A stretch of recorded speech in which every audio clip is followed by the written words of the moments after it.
Assalamualaikum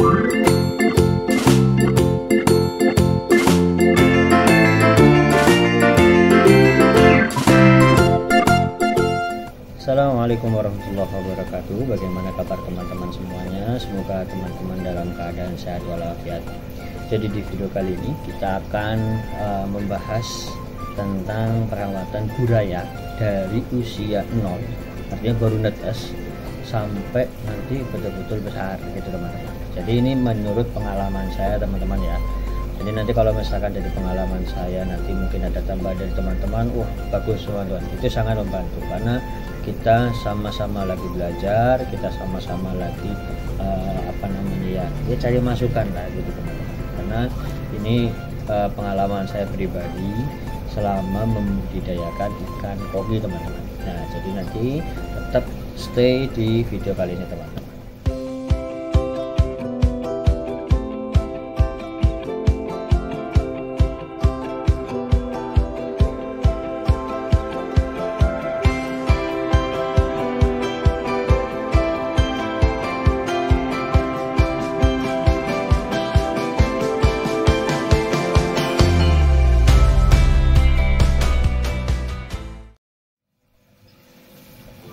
Jadi teman-teman, untuk perawatan burayak dari 0, dari setelah dia menetas dari telurnya, itu usahakan terkena sinar matahari, tapi jangan sampai terkena air hujan karena sangat rentan banget ya, itu kalau misalkan habis bertelur itu ketahanan tubuhnya masih rentan banget teman-teman.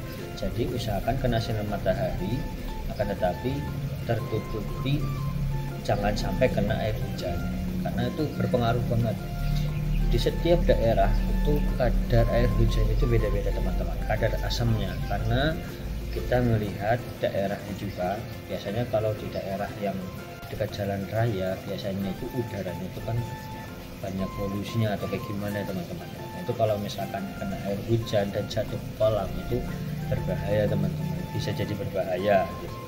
Kalau misalkan itu terus-terusan. Tapi kalau misalkan sebenarnya di tempat saya pun juga ada yang kena hujan kolamnya, nah, tetapi ini kolamnya itu dalam skala yang besar teman-teman, jadi insya Allah nggak masalah gitu. Tapi itu pun saya membiarkan burayak itu terkena air hujan itu di umur sekitar 1 bulan ya. Jadi di bawah 1 bulan atau enggak di bawah seminggu atau 2 minggu itu diusahakan jangan kena air hujan karena itu masih rentan banget. Tapi kalau udah 2 minggu atau sebulan ke atas, insya Allah ikan itu sudah kuat ketahanannya gitu. Jadi betul-betul dirawat dari kecil itu, jangan sampai pas awal-awal tuh jangan sampai kena air hujan, tapi diusahakan juga kena sinar matahari. Kenapa? Sinar matahari juga bagus untuk pertumbuhan si ikan karena di situ ada protein atau apa gitu, zat-zat yang membuat si ikan ini bisa mengeluarkan warnanya lebih cepat dan juga bisa membuat ikan itu kesehatannya makin kuat gitu, maksudnya kekebalan tubuhnya makin kuat gitu. Nah ketika dari umur 0 sampai nanti seminggu itu diusahakan dikasih namanya artemia teman-teman. Kalau di saya itu artemianya yang instan itu nggak masalah, kalau pakai artemia instan itu boleh gitu. Tapi akan lebih baik, akan lebih bagusnya diberikan artemia yang bentuknya, kalau teman-teman beli itu yang telur, yang masih telur. Jadi nanti bisa dikultur. Nanti setelah dikultur itu nanti artemia yang sudah menetas itu nanti dikasih ke. Nah itu malah lebih bagus daripada yang instan, karena kalau instan kekurangannya adalah ketika dia tidak dimakan, si artemia ini nggak dimakan sama ikan, itu nanti akan membuat airnya itu jadi keruh ya, karena sisa-sisa makanan ini nggak kemakan sih gitu. Jadi itu akan membuat keruh. Nah itu nanti bagusnya adalah artemia yang hidup atau yang tertasit ya.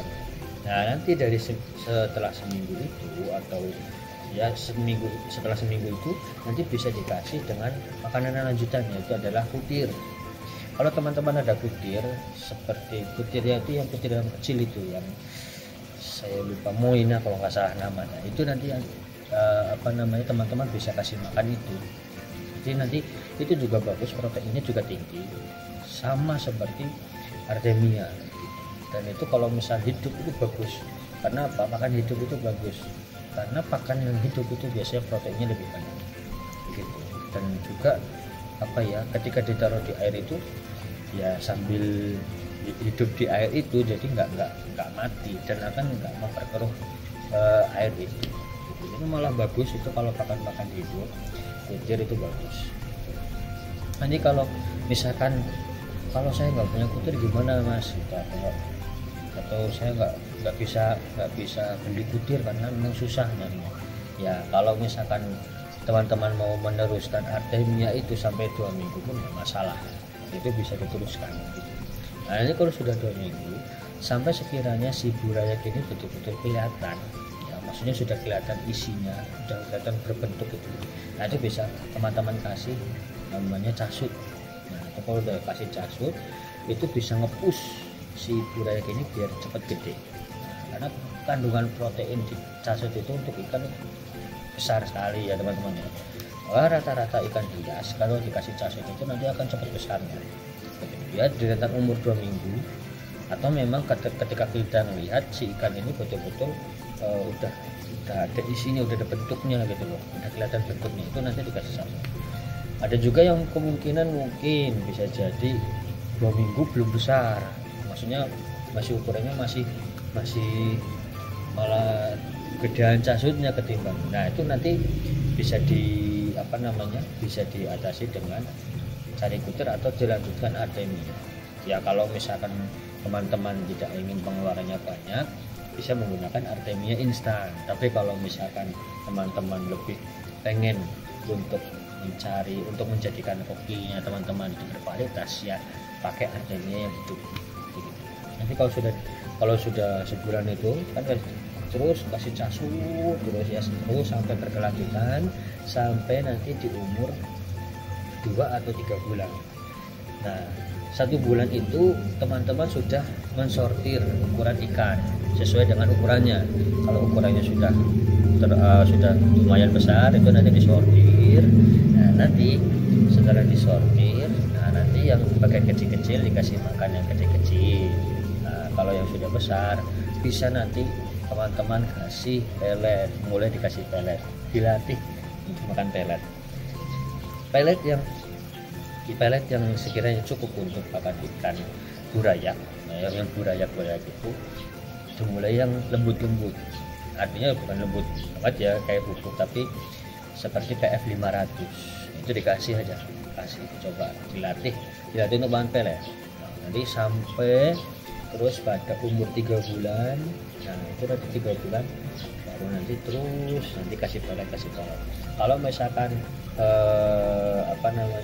bertahap dikasih misal PF 500 terus PF 800 terus ada PF 1000, nah itu nanti akan lebih bagus itu loh, karena disesuaikan dengan ukuran mulutnya. Nah untuk saran yang tempatnya, diusahakan untuk perawatan tempat itu menggunakan tempat yang luas, ya kolam. Mas kalau misalkan saya nggak punya kolam gimana? Akuarium itu nggak masalah, penggunaan akuarium juga nggak masalah. Saya juga pakai akuarium teman-teman, jadi nggak harus menggunakan kolam. Akan tetapi penggunaan di sini itu akan lebih baik menggunakan kolam. Karena apa? Ketika nanti kolam itu terkena panas, nah terus ketika pas malam hari itu panasnya masih nyimpan gitu di kolam itu, jadi nanti awet sampai pagi. Nah kekurangannya menggunakan akuarium itu nanti ketika pas panas ya panas, tapi ketika pas dingin, nah itu karena sifatnya si kaca ini menyimpan dingin juga, nanti berpengaruh sama airnya. Jadi nanti kekurangannya di situ. Tapi kalau misalkan itu bisa dibiasakan ikannya, insya Allah ikan nggak bakal mati. Ya, terbukti dari tempat saya, alhamdulillah saya saat ini belum punya kolam karena kolamnya sedang dibongkar, dan insya Allah nanti saya mau bangun kolam lagi ya teman-teman, karena kemarin memang sempat rusak kolamnya, dan nanti insya Allah saya bangun lagi. itu nanti akan lebih baik seperti itu. Dan warnanya diusahakan hitam karena hitam itu menyerap panas. Itu nanti kondisi airnya jadi lebih stabil, jadi hangat. Nah, itu nanti sampai umur 6 bulan atau udah 6 bulan, nah itu sudah masuk ke masa-masa yang bisa dipijak. Nah, yang paling penting dalam perawatan burung rayap dari usia 0 sampai nanti bisa mijah lagi itu adalah kondisi air harus tetap terjaga. Ya, kondisi air, kalau misalkan nggak punya filter, nggak punya yang misal overhead dan sebagainya, cukup dengan menggunakan aerator bisa. Kalaupun teman-teman pengen kasih filter terus nggak punya yang ini, ya filter aerator itu nggak masalah gitu. Kalau filter aerator dipasang gitu, nah itu nanti yang penting teman-teman kalau memang nggak punya filter ya harus rajin-rajin untuk ganti air, setidaknya seminggu sekali atau 2 minggu sekali gitu. Tergantung daripada kondisi air. Kembali ke karakter si ikan. Kalau karakter ikannya bagus, karakter ikannya ini, dan perawatannya bagus, insya Allah ikan nggak masalah. Jadi kalau di saya, pengalaman saya ya ganti air hanya 2 kali dalam 2